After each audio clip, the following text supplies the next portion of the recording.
How's it going, everybody? My name is John, and today when I got off of work, I was greeted to some interesting news. As opposed to the usual bad news and slew of crap that I am exposed to every day when I check my phone after work after a day of not seeing it, I actually was greeted to some interesting and what would be good news.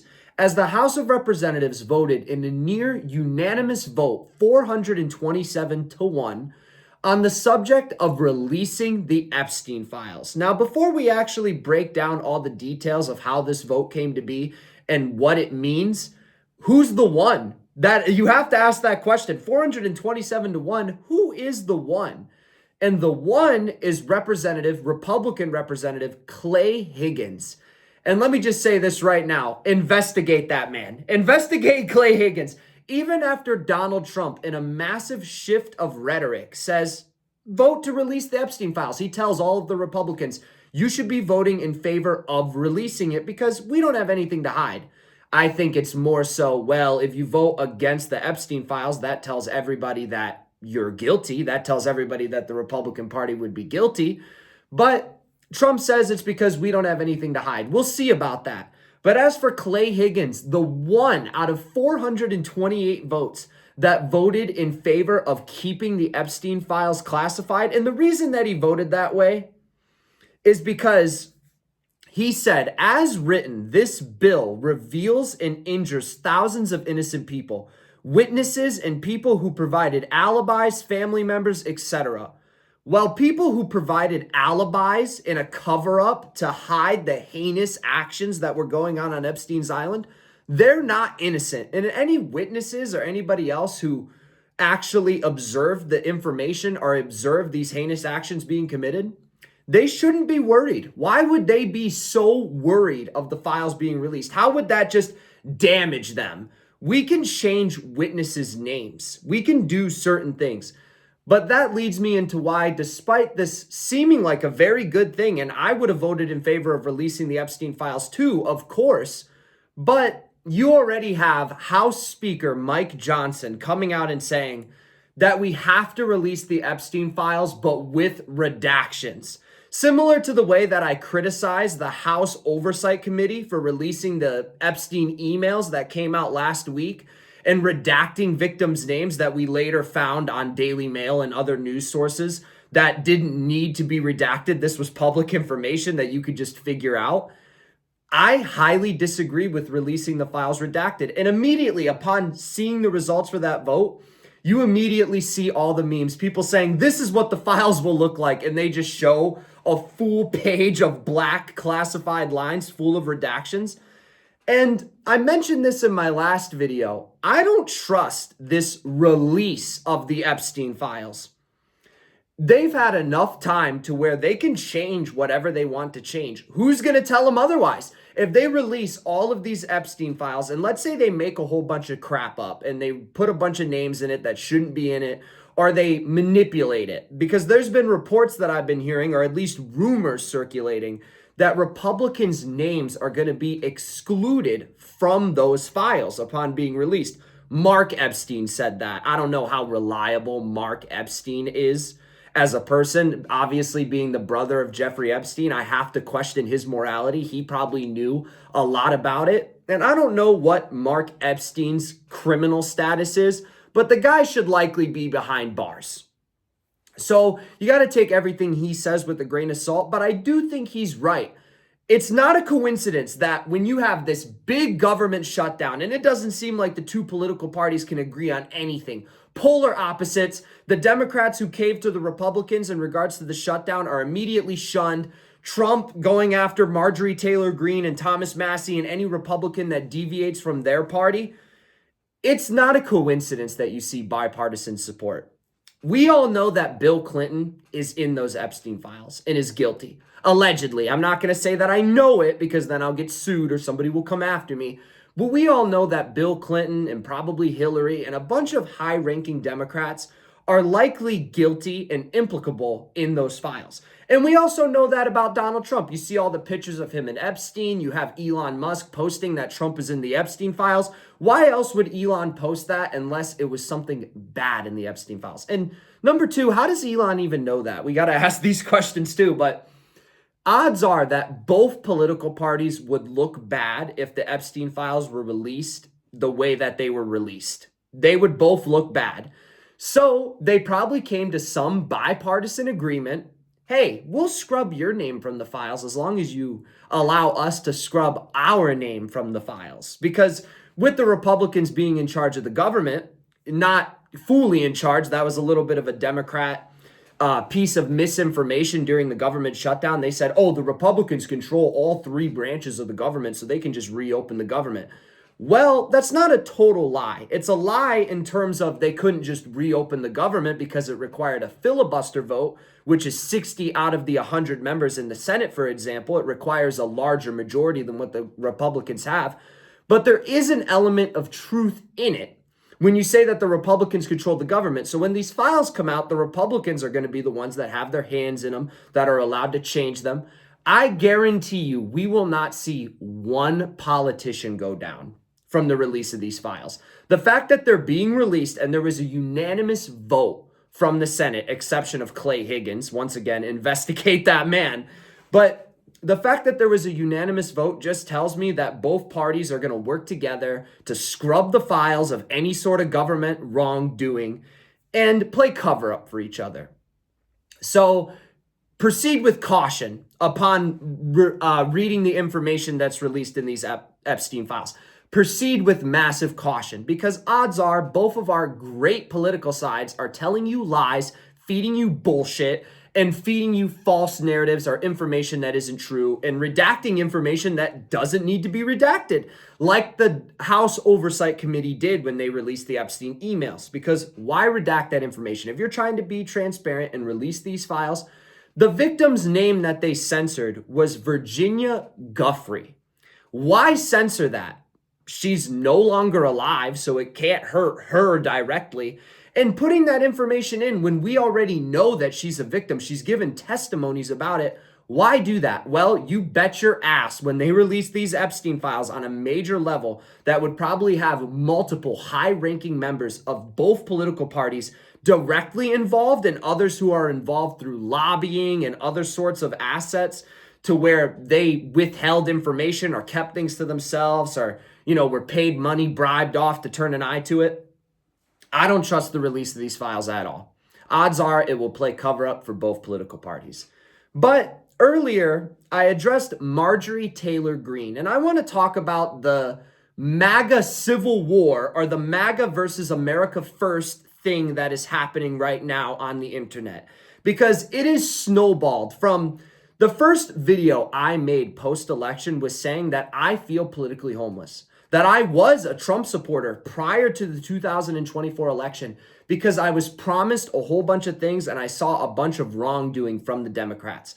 Well, it's not just me that feels that way. It has gone so far that now both the America First and the MAGA crowd, the ones that loyally follow Trump no matter what, they're at about equal sides. Both sides have high prominent influencers on their side, high ranking actual government officials. And of course, in the actual government, when it comes down to the Senate and the House of Representatives, they highly favor Trump. But this America First movement is growing a lot. So let's talk about that. How did we get to this point?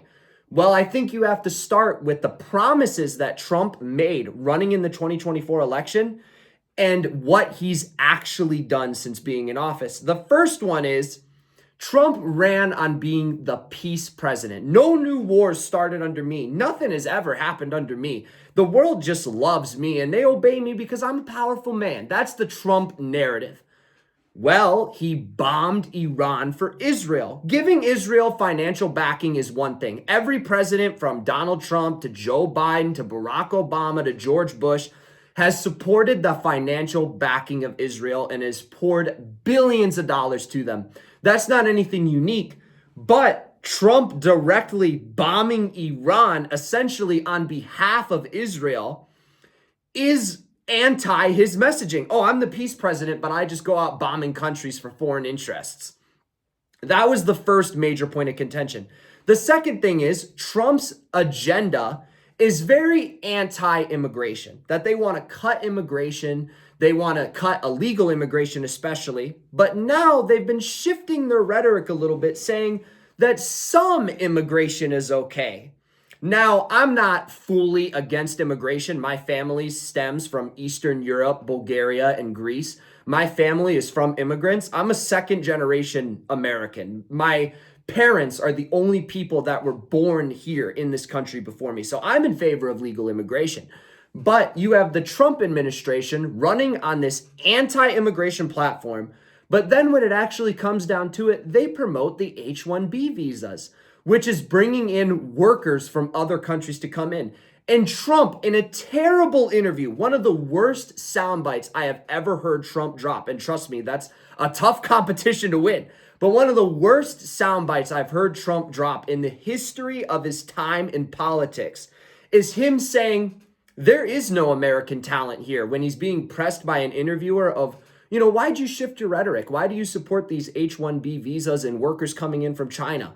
Trump goes, well, we need to bring in these workers from China because there's no talent in America. I mean, the H-1B visa thing will not be a big priority for your administration, because if you want to raise wages for American workers, you can't flood the country with tens of thousands or hundreds of thousands of foreign workers. You also do have to bring in talent.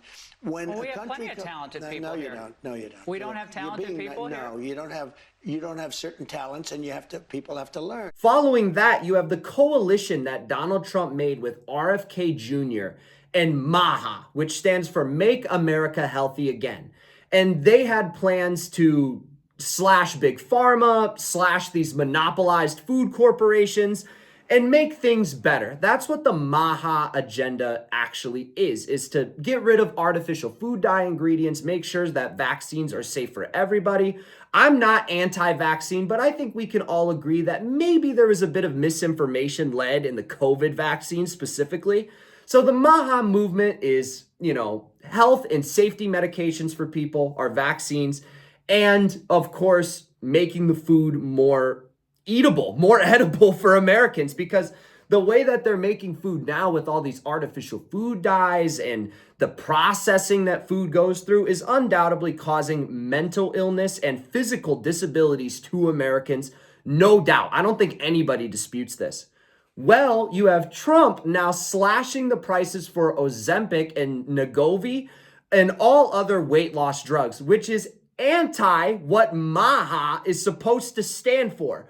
And RFK Jr., as Secretary HHS, doesn't say anything about it. Once again, showing that Trump and his whole administration is compromised and not going to follow true to what their actual beliefs could be. But Maga and the messaging behind it is to get healthy, lose weight for Americans by eating healthy, by following a diet, by working out, by exercising, not by taking drugs that are perpetuated by Johnson & Johnson and Pfizer and other multi-billion-dollar organizations in order to artificially lose your weight for a drug that is new, relatively new, and we don't fully know the ramifications or long-term side effects of it. So you have Trump betraying the Maga movement.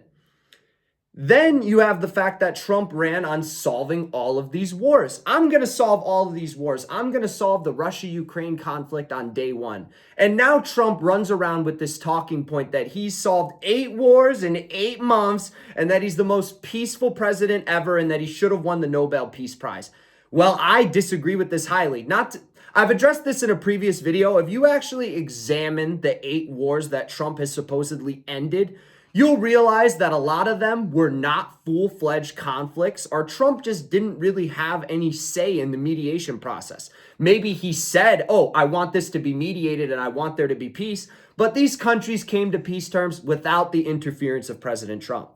But the one war that Trump ran on ending, the one that you repeatedly heard him say, the memorable talking point of, hey, I'm going to solve the Russia-Ukraine conflict on day one.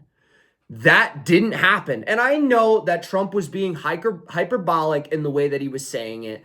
Oh, I'm going to solve it on day one. But if Trump solved it in the first month, I don't think people would be complaining. I surely wouldn't. If he could have solved that conflict and stopped hundreds of thousands of men from dying, I would have been clapping right along with that agenda. But the fact that we are now over a year since the election and almost a full year into Trump's presidency, and it doesn't seem like that conflict is any closer to stopping from where it was when Trump got elected. You had Trump roll out the red carpet for Putin, which when it happened, I was like, let's see how this plays out. If Trump is able to broker an actual peace deal and stop the hundreds of thousands of men dying, then it's worth it for him to kiss a little bit of ass and have Putin, because Russia is a big negotiator.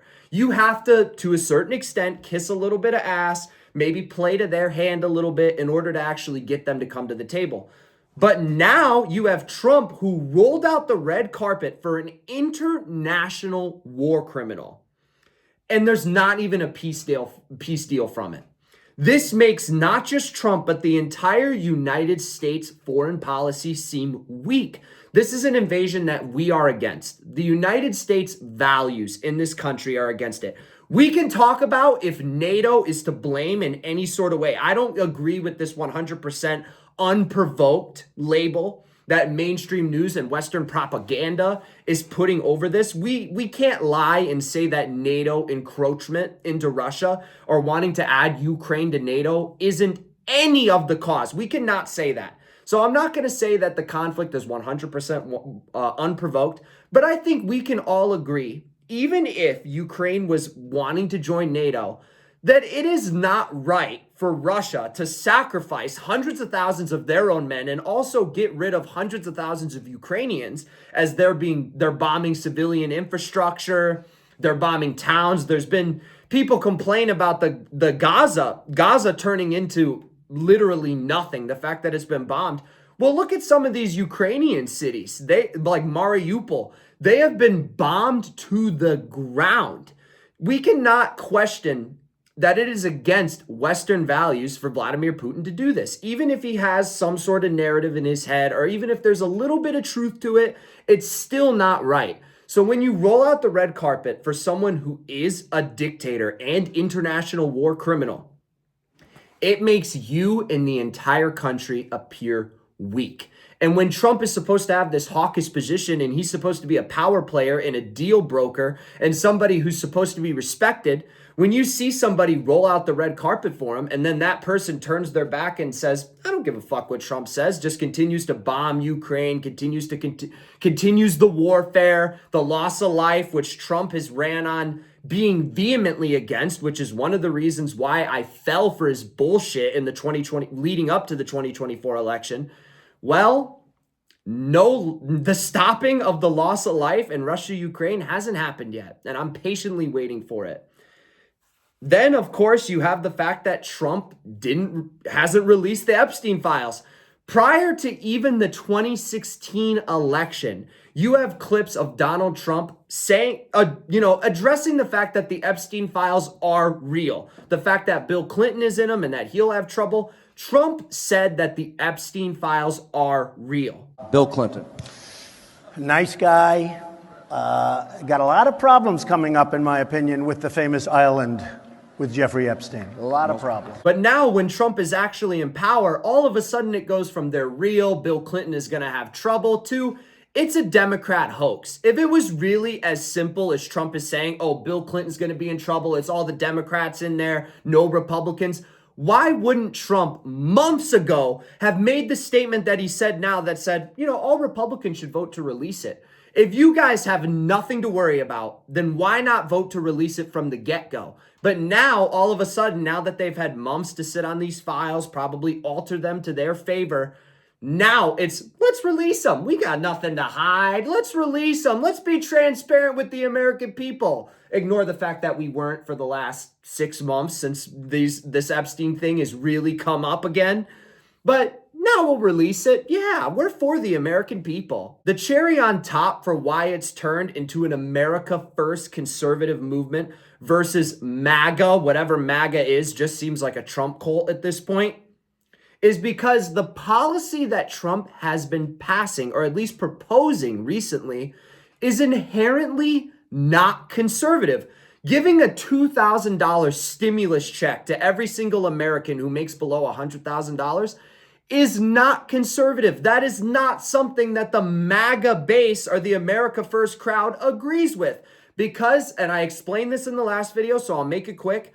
When you give $2,000 to every single American household, yes, there are a lot of people who genuinely need the money, would use it for their families, use it for the community, use it for something that is good or services that are actually needed. But undoubtedly, there's a lot of people in this country, they get $2,000 and they go, I'm going to go buy the new iPhone. Let's go buy an iPhone 17. Let's go get a new computer. Let's go buy a PlayStation 6 when that comes out. They're going to spend it on crap that is unnecessary, which is going to drive up inflation due to basic economics. If the products are more in demand and everybody gets a $2,000 check and they go buy a brand new iPhone 17 with that money, do you think Apple will raise or lower the price because more people are buying it? They're going to raise the price because they don't want to run out of supply, as if Apple would ever run out of supply. But when they know that a bunch of people are going to have a shit ton of money to blow on their products, they're going to raise the price of those products. It's common sense. If you were a business owner and you knew a bunch of people were coming in, if you sold bread and you knew everybody in your city got a shit ton of money and they were going to come and buy bread, are you going to raise the price of the bread? Yeah, you're going to raise the price of fucking bread. It's not rocket science. And then you have the 50-year mortgage thing. These policies are inherently not conservative. Lastly, the reason why you see America First versus MAGA, and this is the biggest one, and I kind of went into it a little bit with Trump bombing Iran for Israel, but the biggest reason, the 100% biggest reason that you're seeing this massive divide between America First and MAGA is undoubtedly the question of Israel. Is Israel an ally? Should we be supporting them? America First people, and even Democrats, everybody across the political spectrum amongst the American populace is starting to see, why are we giving $3.8 billion a year to Israel? Why do we support them on everything they do when there's quite clearly some shady stuff going on in the way that October the 7th happened and the way that the situation in Gaza has been playing out and the fact that Bibi Netanyahu has been in a major position of political power in Israel since the mid-90s? It all raises an eyebrow. And whenever somebody questions it, like for example, Candace Owens questions it, all of a sudden she's an anti-Semite. Tucker Carlson questions it, has that interview with Ted Cruz where he grills him on Israel. Tucker is an anti-Semite now. And this labeling, they like to throw around this term woke right. They like to call the people that are not for Israel but sit on the right or the conservative side, they call them the woke right. What is woke about not wanting a foreign asset, foreign interest to be pursued in a country that we have fuck all to do with? They act like Israel is this great barricade that just protects us from this wave of radical Islamists that's going to come into the country. You expect me to believe that Israel, a country that is the size of New Jersey, is this great big barricade protecting us from radical Islam? And anyone who doesn't believe that, anyone who says, you know, I'm not 100% sure about that, is automatically branded an anti-Semite. That is absolutely ridiculous. And what's really rich is that the right will like to call out the left for political ostracization. So basically, if you're on the left and you will go, and what's really rich about the right branding others as the woke right for going against one issue and branding them with the label of anti-Semite is that the right, the Republicans, constantly criticize the Democrats for that exact same thing. For political ostracization, which I've criticized the Democrats before, they definitely do it. When you disagree with one thing amongst the Democratic agenda, like let's say you don't believe that trans surgery should be available for kids. There is a certain section of Democrat voters who will brand you as a transphobe, smear you with a bunch of labels, and say you're not a real member of the left. Now you have the right doing the exact same thing, saying, oh, if you don't believe that we should be supporting Israel, our greatest ally, you are automatically an anti-Semite and you're a part of the woke right. Well, I would argue that the other side is the woke right, the ones who support Israel, because what do woke people do under the definition that the Republicans have given it? They throw labels at people, ad hominem attacks. They like to say that if you go against any sort of policy or if you ask questions, you're anti-Semite, you're a racist. That is what the right has painted woke as. And now they're doing the exact same thing to anyone who questions them, which is why you see this major high-profile feud happening right now between Marjorie Taylor Greene and Donald Trump. Taylor Greene says her life could be in danger because of the rhetoric. Her life is in danger? Who's that? Marjorie Taylor Greene, he says. Marjorie Taylor Greene. I don't think her life is in danger. Frankly, I don't think anybody cares about her. Trump clearly had that as a pre-planned line baked in, ready to say it. He asked the reporter, who? You said Marjorie Taylor Greene? Marjorie Taylor Greene. The reason that Trump's nicknames back in 2016 came across as humorous and why he won that election, why people liked it when he called Marco Rubio, little Marco Rubio. The reason why that came across as funny is because it came across as natural. It was something that Trump was saying in theory because he had a problem with the system, with these schmuck politicians. Now Trump comes across as a schmuck politician himself, trying to diss somebody who has an agenda that they clearly really believe in. You cannot fault Marjorie Taylor Greene for staying true to her beliefs. Trump has shifted. She hasn't. She's never had a pro-Israel stance or a pro-foreign involvement stance. But now Trump's agenda has shifted.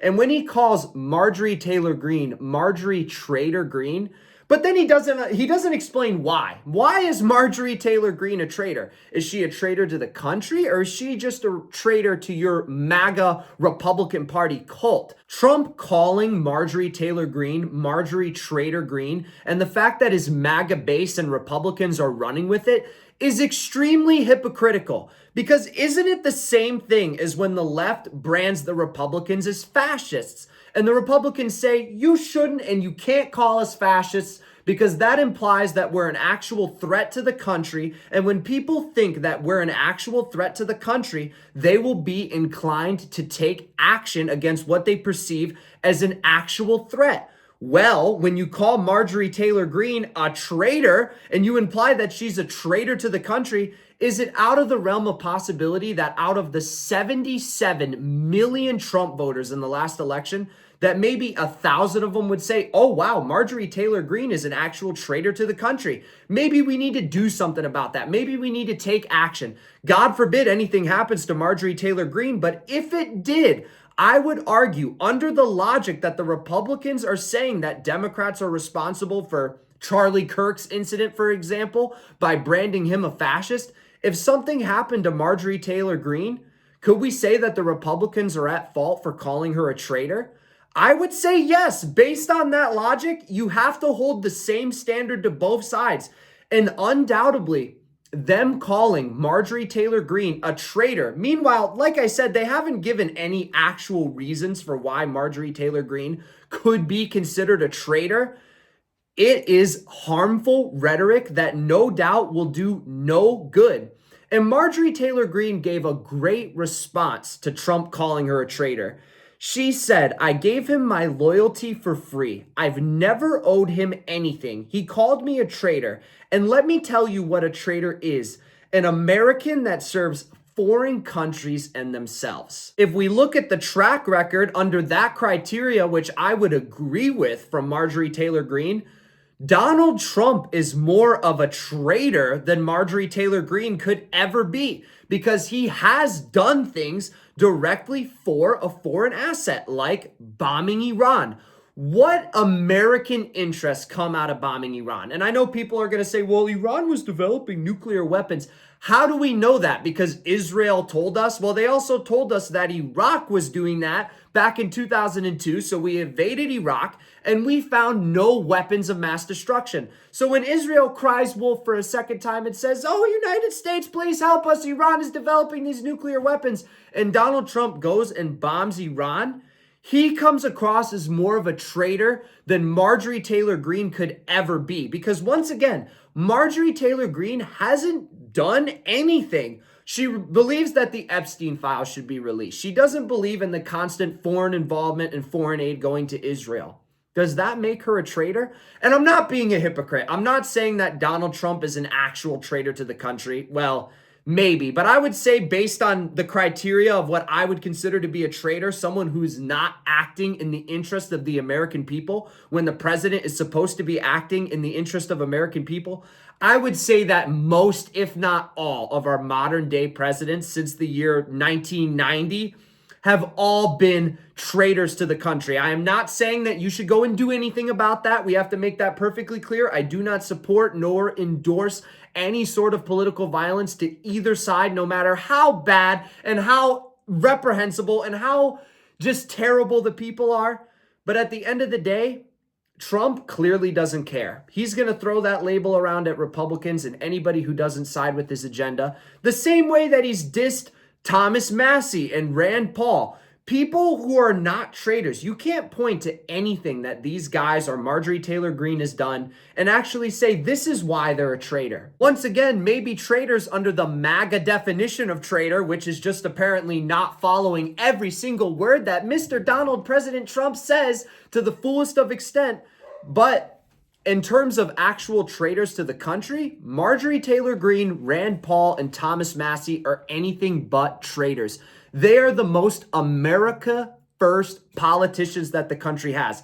And when you have the political system as corrupt as it is on both sides, those are a rarity, and those are people that we need to protect and get behind as much as possible. But anyway, that's all I got for you guys today. Let me know what you think of the video in the comments below. Hit like and subscribe if you enjoyed. And of course, let me know what you think of the House almost unanimously voting in favor of releasing the Epstein files. Does it come across as a little bit skeptical to you as it does to me?